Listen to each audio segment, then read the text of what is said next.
प्यारी बात जी, खैरियत देना अल्लाह बहुत दिल आपकी खैर करे, अल्लाह तुम्हारे दिल की मुराद पूरी करे, अल्लाह किसी चीज़ की परेशानी ना दे आपको। प्यारी बात जी, नहीं देखे जा रहे।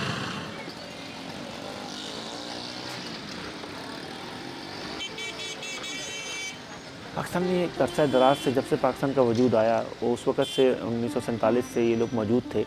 और पाकिस्तान ने जो universal declaration of human right है, वो भी पाकिस्तान उसका सिग्नेचरी है। जो उसमें भी जो उसकी सेकंड क्लॉज है वो, और ICCPR जो है वो भी इंटरनेशनल लॉ का जो सिविल एंड पॉलिटिकल राइट्स का कोवेनेंट है, वो चीज़ें मौजूद थी। और पाकिस्तान का आइन भी जो आर्टिकल 25 है वो कहता है कि every citizen is equal front of law. तो यानी आर्टिकल 25 भी बड़ा वाज़ह था। उसके तहत भी हमने कोई इनके लिए इंस्टीट्यूशन या चीज़ें नहीं बनाए कि हम ट्रांसजेंडर को भी मेल और फीमेल जेंडर की तरह अकोमोडेट करें। और इसी तरह होते होते आप देखें, जब 18वीं तरमीम आई तो अब सूबों को लेजिस्लेशन करनी चाहिए थी और वफाक को भी करनी चाहिए थी। तो वफाक ने इनके लिए जो ट्रांसजेंडर बिल था उसको एक्ट में तब्दील किया, और वो एक पहला स्टेप है इनकी तरफ। ख्वाजा सरा के बारे में जो रवायात मशहूर हैं, उनमें उनका आखिरी सफ़र भी शामिल है। उनके जनाजे से तदफीन तक कई बातें मशहूर हैं, लेकिन सच क्या है? ये इशू लोगों ने उठाए हुए हैं कि भाई ख्वाजा सराओं का जनाजा नहीं कोई पढ़ता या ये वो नहीं, सब कुछ होता है। अभी हमारी एक गुरु का इंतकाल हुआ है, माशाल्लाह बहुत अच्छे लोग, बहुत सारे लोग जमा हुए थे। तो इससे पहले मैं भी यही सोचती थी, क्योंकि लोग जब मेरे से सवाल करते तो मुझे भी इस चीज़ का पता नहीं था। मैं भी सोचती थी कि शायद ख्वाजा सरों को रात को दफनाते होंगे या ये वो, लेकिन हमारी गुरु का इंतकाल हुआ, अल्लाह उसे जन्नत नसीब करे। तो बहुत लोग, पूरे मोहल्ले के लोग आए थे उसके जनाजे में शिरकत करने के लिए, और अच्छे से उसको दफनाया, कोई मुश्किलात नहीं। इनके जो सोसाइटी से रिलेशनशिप्स होते हैं, तो सबसे पहले ये आइसोलेट अपनी फैमिली से होते हैं। फिर ये अपने जो भी उस इलाके का गुरु होता है, जो भी उस इलाके का ट्रांसजेंडर कम्युनिटी का होता है, इनका इंटरेक्शन उससे होता है, ये कोशिश करते हैं कि अपने घर से किसी दूर एरिया में जाएं और वहाँ रिलेशनशिप्स का बॉन्ड जो है क्रिएट करें, जहाँ इनको लोग पहचानते ना हों। और फिर जो इनके हार्मोनल डिसऑर्डर की वजह से जो इनकी लाइफ में चेंजेस आ रही होती हैं, जिस टाइम पे प्यूबर्टी का मरहला होता है, उस टाइम पे जो चेंजेस आ रहे थे, तो इनका जो इंक्लाइन है वो उसी जेंडर की तरफ होता है। यानी अगर आप ख्वाजा सराओं की तारीफ़ करें तो 3 तरह के सुप्रीम कोर्ट ने ख्वाजा सरा डिफ़ाइन किए हैं। एक मर्द ख्वाजा सरा, एक खातून ख्वाजा सरा, और एक मुखन्नस। तो ये तीनों कैटेगरीज़ के लोग जो हैं, इनके डिफरेंट रोल एंड स्टेटस होते हैं। हमारे पाकिस्तान में जो इनके 2 रोल समझ आते हैं, एक तो जो आम पब्लिक समझती है, एक तो बैगिंग का और एक कमर्शियल सेक्स वर्क का। तो ये 2 रोल के अलावा अगर इनकी एजुकेशन वाली साइड है, वो अभी तक इतनी हाईलाइट नहीं हुई। कुछ इंडिविजुअल आए हैं सामने जिनकी तालीम पे स्टोरीज़ भी हुई, टेस्टिमोनियल केसेस भी हुई है, लेकिन माशरा जो है वो मौजूदात पे नहीं चलता। हमें माशरे पे जनरलाइज देखना होगा, क्या सोसाइटी इनको एक्सेप्टेंस देती है, जो कि नहीं देती। और दूसरी चीज़ कि इनका राइट टू मोबिलिटी जो है, सफ़र करने का हक़, क्या हम बसों में या पब्लिक ट्रांसपोर्ट में अकोमोडेट इनको करते हैं या नहीं करते।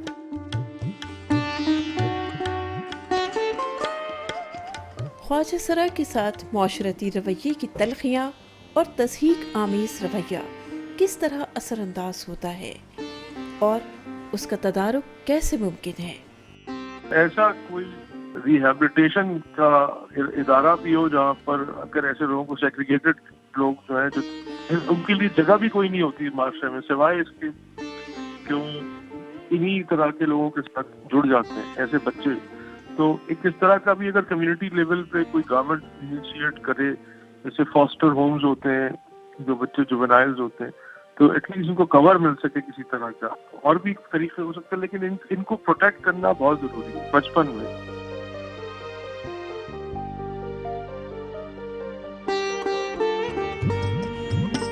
कंटोनमेंट बोर्ड वालों ने 10 ख्वाजा सरा को रखा था, आज पता नहीं कि 8 से 9 साल हो गया, अभी तक पक्का नहीं किया उनमें से किसी को। रिकवरी ऑफिसर की हैसियत से रखा हुआ था सबको। तो 10-10 हज़ार रुपये की जॉब में, 10-10 हज़ार के जॉब में हालांकि ये नहीं होता, गुजारा नहीं होता है।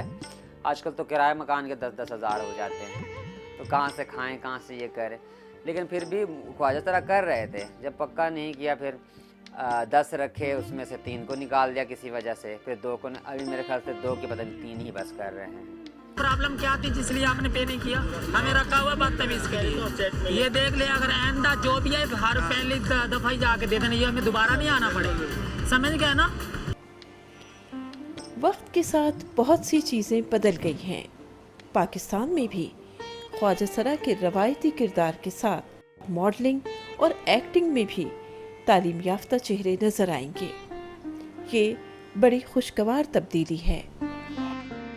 मैंने ग्रेजुएट किया हुआ है कराची यूनिवर्सिटी से, और ये तालीम मैंने घर में रहते हुए हासिल की, जो कि एक मुश्किल मरहला था। बट तालीम हासिल की क्योंकि बहुत ज़रूरी था, क्योंकि मुझे पता था कि आगे जाकर अगर तालीम नहीं होगी तो बहुत मसले मसाइल पैदा हो सकते हैं। मैं भी 28 साल की हूँ और मैंने अपने आपको 22 साल की उम्र में आइडेंटिफाई किया कि मैं ख्वाजा सरा हूँ। तो ये एक जर्नी है, जैसे हर इंसान का एक जर्नी होता है, एक बच्चे बच्ची का, इस तरह ख्वाजा सरा का भी एक जर्नी है। और इस तरह हर इंसान अपने आप को आइडेंटिफाई करता है कि वो किस जेंडर के साथ खुश है। मैंने 2016 में स्टीरियोटाइप ब्रेक किया पाकिस्तान के अंदर, नॉट पाकिस्तान, मुस्लिम वर्ल्ड के अंदर के फर्स्ट पाकिस्तानी ट्रांसजेंडर मॉडल, जो कि बड़ी चीज़ थी मेरी कम्युनिटी के लिए भी। कम्युनिटी के लोग इस चीज़ को बहुत बड़ी चीज़ मानते हैं, क्योंकि हमारे कम्युनिटी में लोगों को इस तरह के मौके नहीं फराहम होते। और जब मैंने ये स्टीरियोटाइप ब्रेक किया तो लोगों को अंदाज़ा हो गया कि अब ख्वाजा सरा जो हैं वो मेन स्ट्रीम में आ गए हैं और वो अच्छा काम कर सकते हैं। और उस 2016 के बाद अब बहुत सारे ख्वाजा सरा लोग ऐसे हैं जो कि मीडिया में मेन स्ट्रीम पे काम कर रहे हैं, जिसमें ख्वाजा सरा एंकर देखते हैं, ख्वाजा सरा लोग टीवी ड्रामों में काम कर रहे हैं, म्यूज़िक वीडियो में काम कर रहे हैं, कोको स्टूडियो में काम कर रहे हैं। तो इस तरह अब सोसाइटी में एक्सेप्टेंस आ रही है। एक ख्वाजा सरा को सड़कों पर मांगते हुए देखने के बजाय मुख्तलिफ जगहों पर काम करते हुए देखना कुछ अलग तो लगेगा, लेकिन माशरे की थोड़ी सी फराख दिली हमें शानदार नताइज दे सकती है। मेरा नाम निशा राव है और मैं पाकिस्तान की पहली ख्वाजा सरा वकील हूँ। जब मैं अपने घर से कराची आई थी तो मैंने मैट्रिक किया था। जब मैं कराची में आई हूँ तो मेरे लोगों ने मुझे बहुत ज़्यादा सपोर्ट किया। मैंने inter, graduation, master, then LLB मैंने कराची से ही किया है। मैं अपने सर एडवोकेट मुदस्सर इकबाल चौधरी, उनका थैंक्स करती हूँ। उन्होंने मुझे फ्री ऑफ कास्ट एजुकेशन दी। वो हमारी कम्युनिटी के लिए फ्री ऑफ कास्ट काम कर रहे हैं। और उसके अलावा आजकल मैं फाउंडेशन में वर्क कर रही हूँ। फाउंडेशन ट्रांसजेंडर कम्युनिटी के ट्यूबरक्लोसिस पे वर्क कर रहा है, TB पर।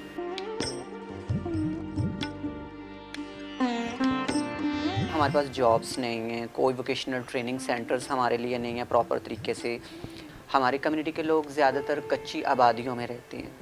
इसकी वजह ये होती है कि हमें जो अच्छी सोसाइटी होती है या जहाँ पर हम रहना चाहते हैं हमें घर नहीं मिले जाते, लोग हमें स्टिग्मा करते हैं, हम लोगों को एहसास कमतरी का शिकार रखा जाता है।